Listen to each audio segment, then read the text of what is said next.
welcome to our last dinosaur story. And this whole week we've been learning all about dinosaurs, and you've done some wonderful work and I've really enjoyed seeing it all. So let's find out what our last dinosaur story is all about. Should we have a look in the bag? Ready? And what's in the bag? What's in the bag? Tell me what's in the bag. Let's have a look. Ow! It bit me. Oh! It's my squeaky T-Rex. Ah! This story has got Tyrannosaurus Rexes in it. And these, they're not very nice. And they come across another dinosaur. That doesn't look like a Tyrannosaurus Rex to me, does it? And what else have we got in the bag? Oh my goodness. Got some dinosaur eggs. Can you see? Wow. Got dinosaur eggs. So I think dinosaur eggs might be in our story. Should we find out what happens? So our story today is called Tyrannosaurus Drip, and it's by Julia Donaldson and David Roberts. So are we ready to read it? Are you ready? It's story time, story time. Shh, shh. Story time, story time. Shh, shh. Story time, story time. Shh, shh. So here's the Tyrannosaurus Rex, and here's our Tyrannosaurus Drip. Let's find out what happens, shall we? In a swamp beside a river, where the land was thick with veg, lived a herd of duck-billed dinosaurs who roamed around the water's edge. And they hooted up with rivers, and they hooted up with reeds, and they hooted up with bellyfuls of juicy water weeds. I think they're herbivore dinosaurs, don't you? Now, across the rushy river, on the hill the other side, lived a mean Tyrannosaurus with his grim and grisly bride, and they shouted up with hunting, and they shouted up with war, and they shouted up with duck bellyfuls of duck-billed dinosaur. But the two Tyrannosauruses, so grisly, mean and grim, couldn't catch the duck-billed dinosaurs because they couldn't swim. As they muttered, down with water, and they muttered, down with wet, and they muttered, what a shame that bridges aren't invented just yet. Now, a little Compsognathus, but for short we'll call her Comp, found a duck-bill egg and stole it from the nest beside a swamp, and she swam with it, and ran with it, and murmured, clever me, and won't the baby Comps be thrilled that a duck-bill egg for tea? She dropped the egg in terror, and went running for her life from the mean Tyrannosaurus and his grim and grisly wife. And the duck-bill egg went rolling, and at last it came to rest in the places of all unlikely places, the Tyrannosaurus's nest. Now, the mother T had great big jaws and great enormous legs, but her brain was rather little, and she couldn't count her eggs. And she sang, hatch out my terrors, and your little scaly tails, and your spiky little toothies, and your scary little nails.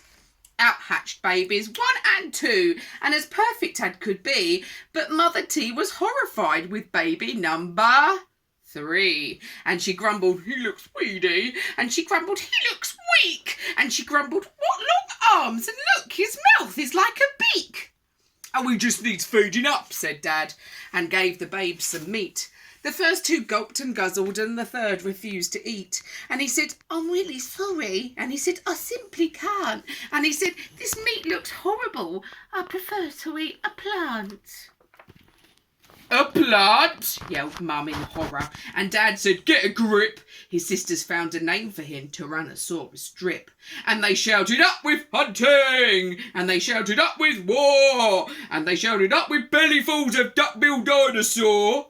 Poor Tyrannosaurus Drip tried his hard to sing along, but the others yelled, "You silly Drip, you got the words all wrong." For he hooted down with hunting, and he hooted down with war, and he hooted down with bellyfuls of duck-billed dinosaur. Drip's sisters soon grew big enough to hunt with Dad and Mum, but they turned on Drip and told him, "You're not fierce enough to come." And he cried, "They've gone without me." And he cried, "Alack-a-day!" And he cried, "This doesn't feel like home, so I'm going to run away." So off he ran to the river, and where he saw a lovely sight, a herd of duck-billed dinosaurs all hooting with delight. And they hooted up with rivers, and they hooted up with reeds, and they hooted up with bellyfuls of juicy water weeds. And as he stood there on the bank, a sudden urge took hold of him, and he jumped into the water and discovered he could swim. And the duckbills came to greet him by the rushy river's edge, and they hooted, "Nice to see you!" And they hooted, "Have some veg."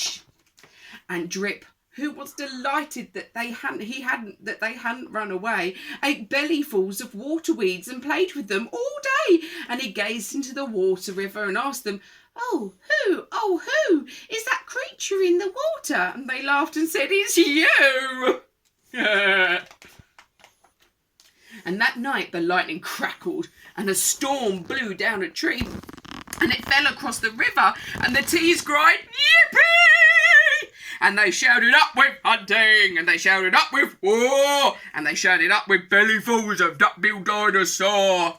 Drip's sisters stepped onto the bridge, but then began to frown, for there in front of them stood Drip, who yelled, "Look out! Look down!"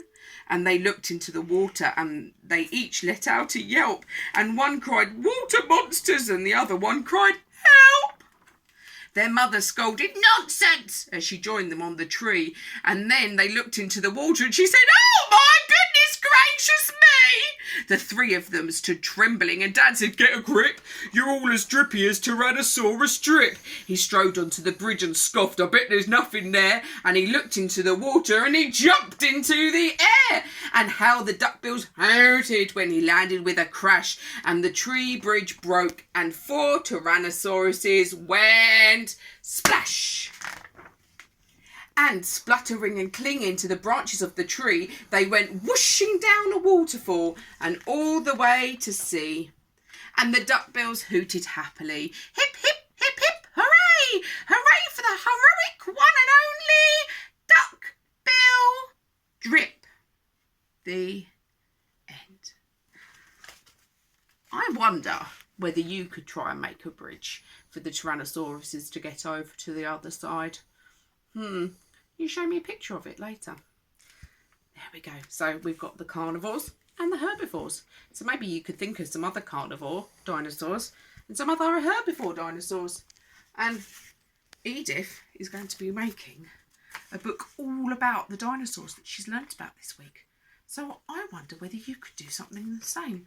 Maybe draw the dinosaurs that you like the best. So I'm going to see you next week with something else that we're going to be doing. So take care. Bye-bye.